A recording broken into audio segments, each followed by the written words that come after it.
high-speed performance to the zero it faced.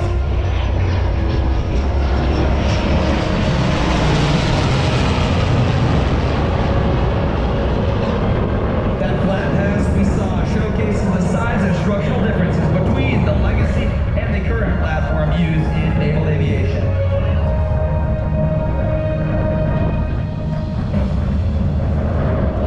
The formation will now reposition for the head-on pass, which will give an outstanding view of the business end of the preeminent fighters of their respective generations.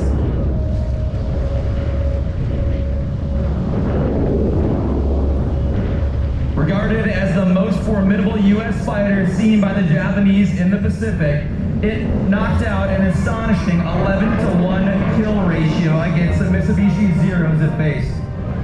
Additionally, after World War II, it was also utilized in Korea as a fighter bomber, again from those same aircraft carriers. Just letting you know that we're going to